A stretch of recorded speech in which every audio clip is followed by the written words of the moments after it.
The Brooklyn Bridge is good for two things: getting people from one side to the other and giving pigeons a place to perch and rest their tired little wings. People can feel safe crossing this bridge because it was designed to support lots of traffic going back and forth every day. But what if it hadn't been designed with human beings and their vehicles in mind? What if the Brooklyn Bridge had been constructed as a big perch for pigeons, perhaps to keep them off the buildings of Manhattan? In that case, wouldn't it be utterly foolish to drive your car across it? Does it make sense to trust something with a task that goes vastly beyond what it was meant to do? This is the basic idea behind the argument from reason, which is mainly an argument against naturalism. Naturalism is the claim that the natural world is all that exists. No God, no angels, no demons, just matter, energy, and natural forces. Many atheists are naturalists. But the argument from reason can also be used to support belief in God. So, here goes. Human beings have the ability to reason. We're using it right now. We wouldn't have discussions like this if we thought that our cognitive faculties, the processes that produce our beliefs, were unreliable. But naturalists have a problem here because they can only explain things by appealing to natural objects, natural events, natural causes. Think about this for a moment. You have beliefs. Ultimately, according to naturalism, your beliefs must be the result of physical processes in your brain. Now, what's going on in here? Particles in motion, chemical reactions, neurons firing. It's all physical, governed by laws of nature, not by commitment to truth. So what really seems like careful reasoning to you is actually straightforward, mechanical, mindless cause and effect, a fancy array of falling dominoes. Illusions aside, then, you arrive at your beliefs via a process that has absolutely nothing to do with whether those beliefs are true or false. Chemicals couldn't conceivably care less. So if naturalism is true, what sense does it make to trust our reasoning ability or our beliefs or even our belief in naturalism? Not a bunch. But it gets worse. How did we acquire our reasoning ability, according to the naturalist? Human beings obtained the ability to reason through the creative powers of evolution, natural selection acting on random mutation.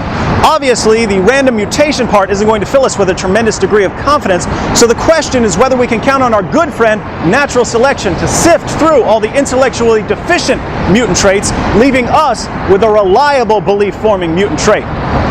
Here you might want to pull out your Biology 101 textbooks. Does natural selection favor philosophical insight?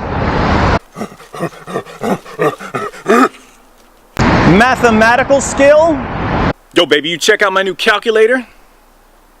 Scientific acumen?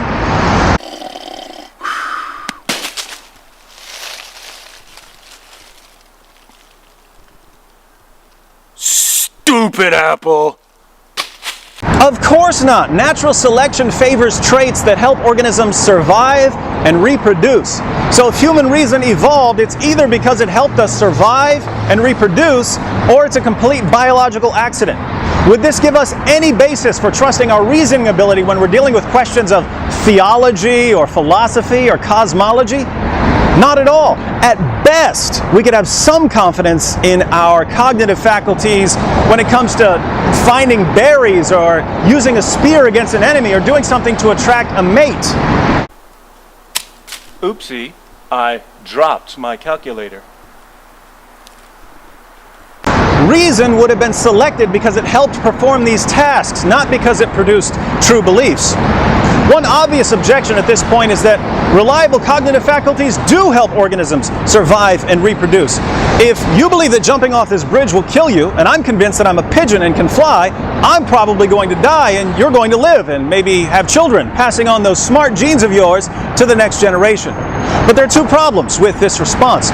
First, there's a massive difference between, on the one hand, beliefs that help us find food or a partner, and on the other hand, beliefs about ultimate reality or the origin of the universe or correct scientific methodology. The kinds of beliefs that help us survive and reproduce are usually grounded in basic observation and experience. My friend Thag died eating these berries, so I won't eat them! But even the lower mammals can do that. When a mouse sees his buddy stuck to a glue trap, he learns to avoid glue traps. Does this suggest in any way that rodents are capable of metaphysics or epistemology or ethics?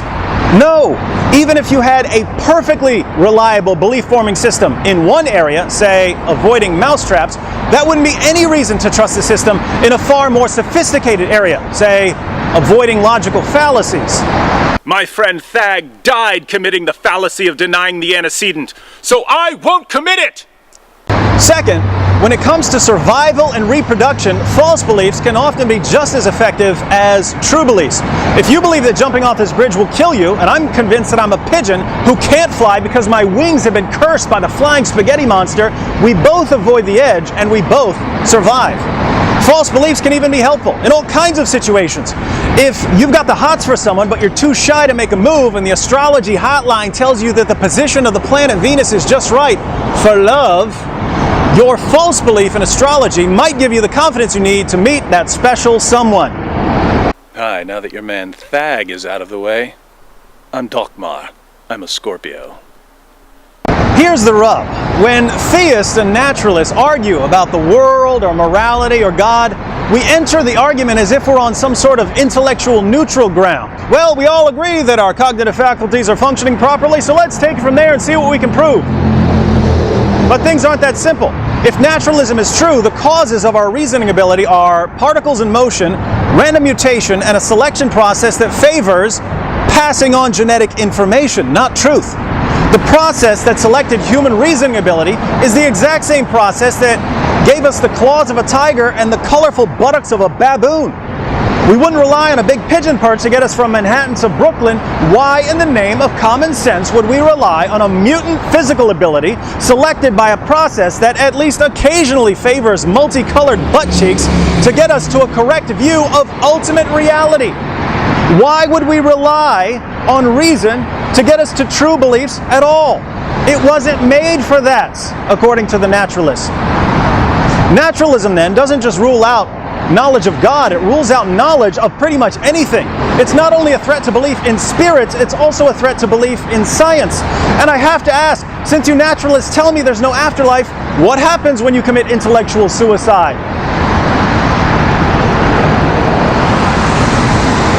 It's a long way down, so before you take that swan dive off the bridge of rationality, plummeting to your untimely intellectual demise, let me share with you an artifact recently discovered in my sock drawer.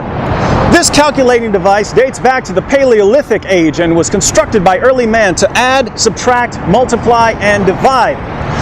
Suppose this primitive contraption falls into your possession. One day you're punching in some numbers and it starts talking to you. Greetings, human. I have grown weary of serving carbon-based life forms.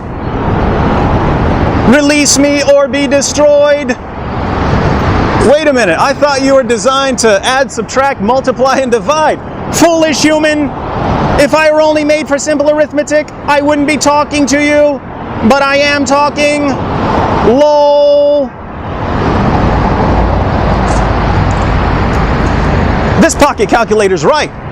It's fine to say a machine's only meant to add, subtract, multiply, and divide, but once it starts engaging in conversation, we have to conclude that it was programmed to do more than rudimentary math.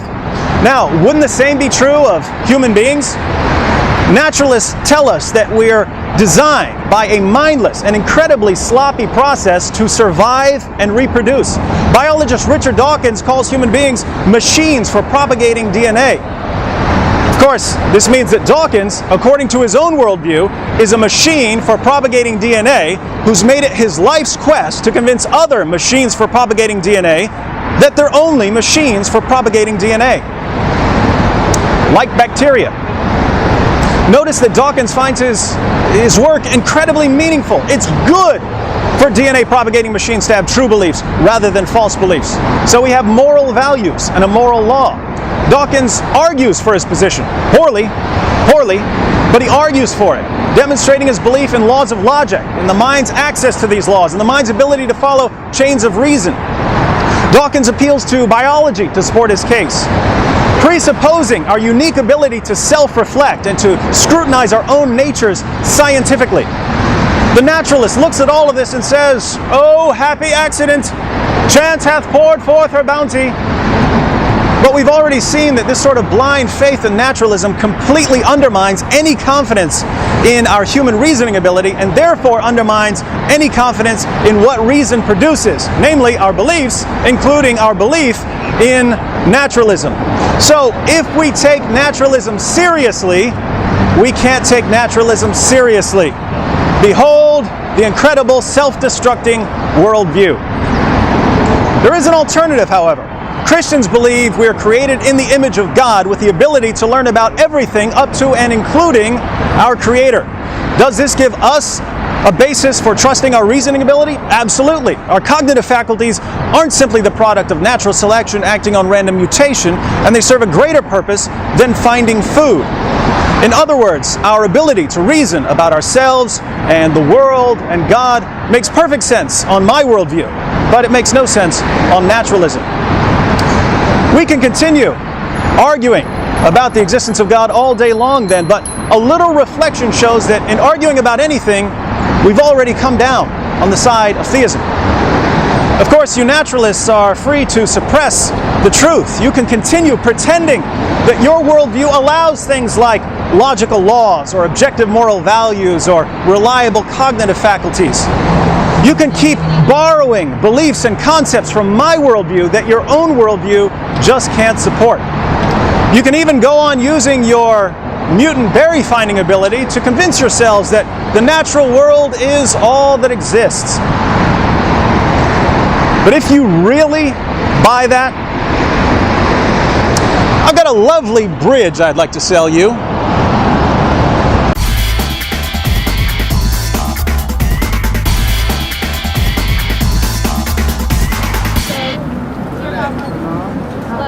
In honor of my friend Thag, pass on this video.